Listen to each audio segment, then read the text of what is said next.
Good morning students, welcome to your Hindi class. बेटा अपनी reader की बुक ओपन करो। आपकी रीडर की बुक का चैप्टर 7 क्या निराश हुआ जाए हम करने जा रहे हैं। बेटा हमने अपनी पिछली वीडियो में समझा कि जो लेखक हैं वो क्या कह रहे हैं। हजारी प्रसाद द्विवेदी जी क्या कह रहे हैं कि समाचार पत्रों में ठगी, चोरी, तस्करी, भ्रष्टाचार के समाचार पढ़कर मेरा मन क्या हो जाता है, उदास हो जाता है। आज को ऐसा समय आ गया है कि हर आदमी दूसरों के दोषों का क्या उजागर कर रहा है, उसके गुणों को भुला दिया जाता है। अगर ऐसी बात है तो ये चिंता का विषय बना हुआ है। कहते हैं जो हमारे देश में आजकल क्या हो रहा है, ईमानदारी से मेहनत मजदूरी करके अपना निर्वाह करने वाले भोले भाले मजदूरों का क्या हो रहा है, शोषण हो रहा है। दूसरी ओर झूठे फ्रेबी लोगों का जो रोजगार है वो फल फूल रहा है।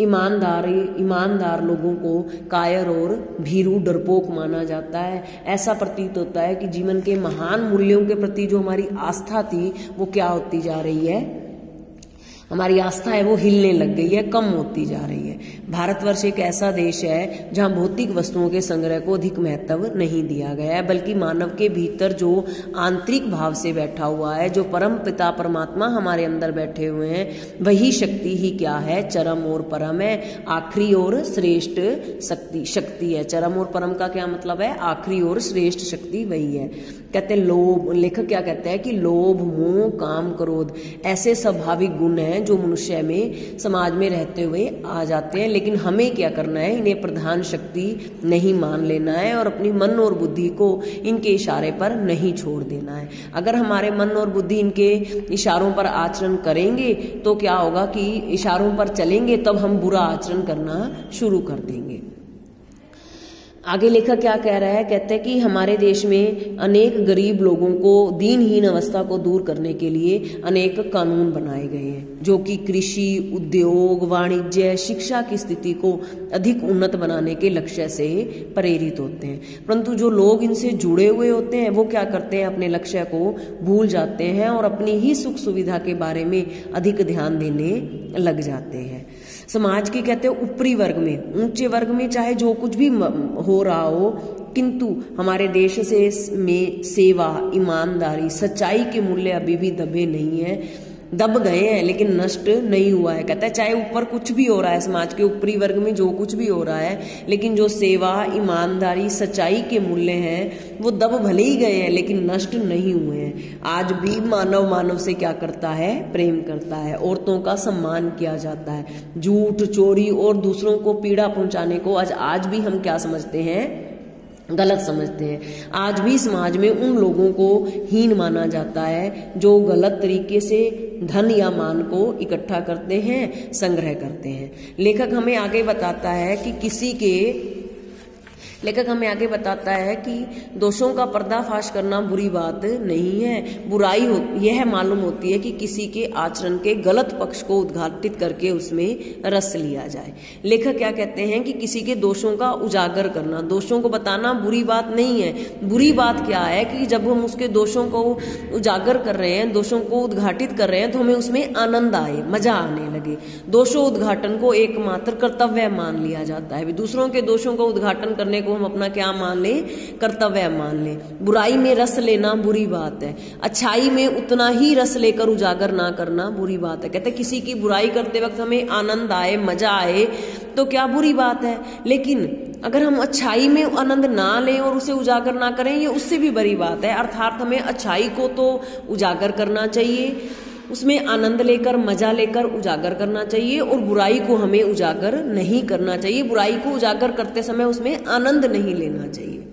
अब लेखक हमें इस स्टेंजे में बता रहा है कि एक बार स्टेशन पर टिकट लेते हुए गलती से मैंने 10 की बजाय 100 रुपए का नोट दे दिया और मैं जल्दी गाड़ी में आकर बैठ गया।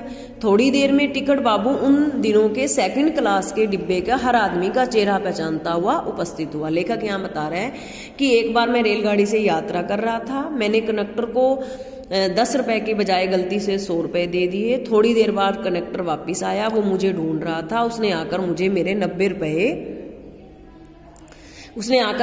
90 रुपए वापिस कर दिए। तो लेखक यहाँ हमें बता रहा है कि मैं कैसे कह सकता हूँ कि हमारे देश से सच्चाई और ईमानदारी लुप्त हो गई है।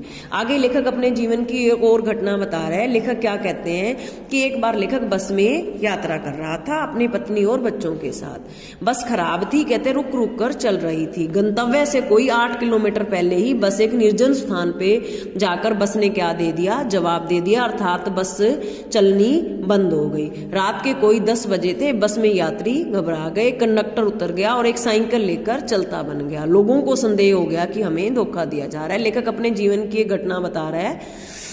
बस में बैठे लोगों ने तरह तरह की बातें शुरू कर दी। किसी ने कहा कि यहाँ डकैती होती है, 2 दिन पहले ही इस तरह एक बस को लूटा गया। लेखक कह रहा है कि लोग सोच रहे थे कि बस को अब लूटा जाएगा, डाकू आएंगे और बस को लूट लेंगे। जो कंडक्टर है वो साथ मिला हुआ है, वो साइकिल उठाकर डाकुओं को बुलाने के लिए चला गया। परिवार सहित अकेला मैं ही था। बच्चे पानी पानी चिल्ला रहे थे, पानी का कहीं ठिकाना नहीं था, ऊपर से आदमियों का डर समा गया था। लेखक कहते हैं एक तो मन में डर बैठा हुआ था कि डाकू बस को लूट लेंगे, ऊपर परिवार के जो बच्चे थे वो परिवार के सदस्य पानी पानी मांग रहे थे और पानी नहीं मिल रहा था। कुछ नौजवानों ने ड्राइवर को पकड़कर मारने पीटने का हिसाब बनाया। ड्राइवर के चेहरे की हवाइयां उड़ने लगी। हवाइयां उड़ने का मतलब होता है बेटा वो घबरा गया। हम लोगों ने उसे पकड़ लिया। उसने बड़े कातर ढंग से, कातर होता है भयभीत ढंग से, लेखक कहता है वो मेरी ओर देखने लगा और कहने लगा कि हम तो बस चलाने का कोई उपाय कर रहे हैं, मुझे बचाओ, हम आपको खतरे में नहीं डालते। लेखक कहता है कि यात्रियों को मारने से तो फिर मैंने रोक लिया, उन्होंने नहीं मारा। लेकिन लेखक कहता है थोड़ी देर बाद, अब लेखक हमें आगे इस पाठ में बताता है कि थोड़ी देर बाद क्या होता है, जो कंडक्टर होता है वो दूसरी बस लेकर आ जाता है। वो सभी यात्रियों को दूसरी बस में बिठाकर उनके गंतव्य स्थान पर पहुंचा देता है। लेखक कहते हैं कि कैसे कहूं कि मनुष्यता एकदम समाप्त हो गई है। लेखक कहते हैं कि इस घटना को देखने के बाद हम कैसे कह सकते हैं कि मनुष्यता समाप्त हो गई है, मानवता समाप्त हो गई है, कि लोगों में दया माया रह ही नहीं गई है। जीवन में जाने कितनी ऐसी घटनाएं हुई हैं जिन्हें मैं भूल नहीं सकता। यहाँ पर